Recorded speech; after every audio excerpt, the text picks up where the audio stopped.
Alright, well, it's a really beautiful fall day. Just a little bit of mist coming down, light breeze out of the south, but the hills are absolutely gorgeous, covered in gold from the cottonwoods, aspen. Gonna head out and do a little bit of kokanee fishing today. See if I can squeeze in a little bit before the lake closes for the season.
So I get a lot of questions about my kayak, how I rig it, what kind of kayak is it.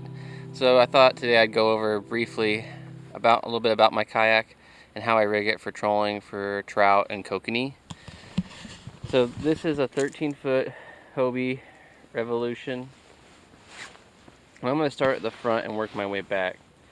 So one of the things that I have fallen in love with are these gear track systems. I like gear tracks because it lets me adjust the placement of my gear on my kayak, and also lets me take it off and put it on my other kayaks that also have gear tracks. So it's a really non-committal way to rigging your kayak, because you can change things. You can change your configuration if you end up being unhappy with it. In the front here I just have two camera setups. This is a Scotty arm extender, and then it has this gear head right here that actually just screws into this gear track here. There's a little track there, and this can just pop out. That runs up to a Scotty camera head mount. On this side, because I like to run lots of cameras to get lots of footage for you guys, I've got a Ram camera mount, and this has got their dual spline base. I really like this because this adds a lot more strength to the mount, whereas this is just a single mount, although Ram has a similar spline, singular spline mount, but I like this with the two gear tracks on it. It just makes it a little more stable. Going back to the rod holders, I've got on this side a Scotty full base. I use these two mounts on the bottom called Mighty mounts. That allows me to mount a full Scotty base on here. You can do that for any rod holder, so if you've already got Canons or Ram or Fullby, you can do a full base by using these Mighty mounts, and it comes with this gear track adapter. I'm running Scotty arm extenders up to a Scotty Orca, and I really like these Orcas. They work really well for me on my right side, but not so well for me on my left side. It allows me to quickly lock my rod in or take it out if I get a fish on. So I really like those. On this side, over here, I've got a Ramrod 2000 with the arm extenders bringing it back. Using that same spline base, but here what I've done is I've integrated a Ram ball mount into the spline base. This is a neat way to minimize how much gear track you need to take up. So if you have limited space for gear track, you can run a relatively small gear track and still run your rod holder and your Fishfinder mounts. And this is a Ram mount here on a 1.5 inch ball, and then Ram produces these adapters that allow you to connect your fish finders to this ram ball mount system, which is really nice because I can adjust this by backing this off, and I can rotate that up and down however I want. And the main reason I like that is that arm is going to bring this fish finder back into arm's reach in the cockpit, but not necessarily deep into the cockpit. There's fish right there. Nice. So what these arm extensions on these rod holders do is allows me to bring that rod back to me, so I don't have to lean too forward to grab the rod holder. I have a limited amount of space to mount a rod holder closer to me.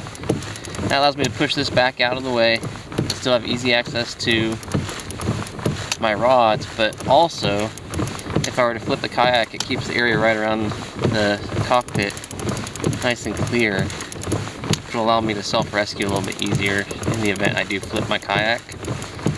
For paddle kayakers, those arm extensions offer the advantage of you being able to move the rods out of your paddling zone, but still have them relatively close to you.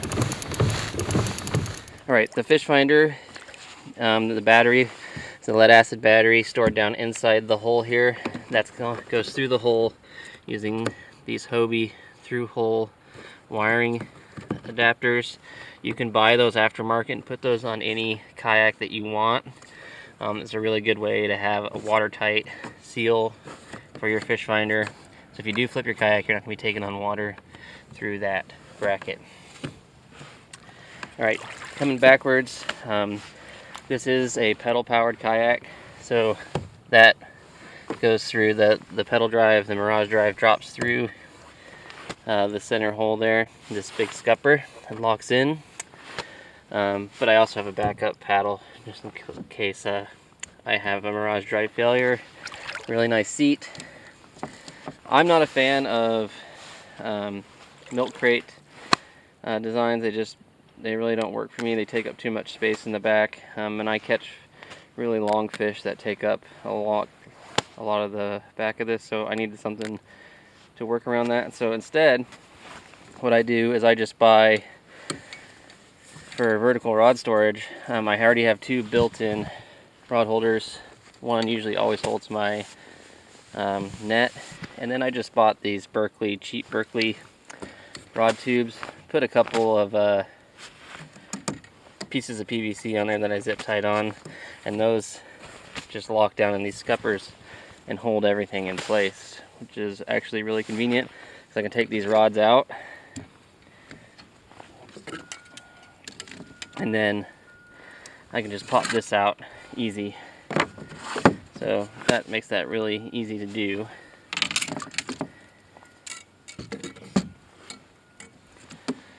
I use marine waterproof boxes for tackle to store a lot of my heavy tackle. That way it floats. And then for storing my catch, I use these Columbia PFG Performance Fishing Gear soft-sided coolers. This one's really old. This is about 5 years old, taking a beating.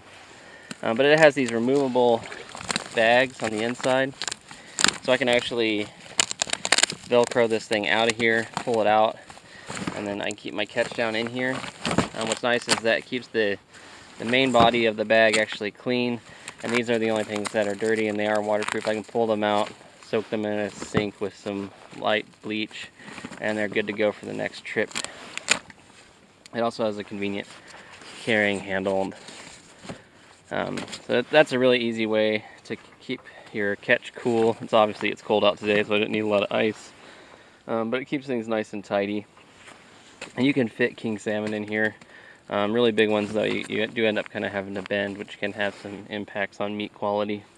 So it is something to consider getting a longer bag, but I like how this nestles down in here and it's nice and firm, and I can even attach it to the kayak using bungees if I'm in an area where there's a lot of chopper waves, although I've never lost the bag. So yeah, that's it. That's my kayak. It has a rudder control system in the back here, which is wired through to the rudder there.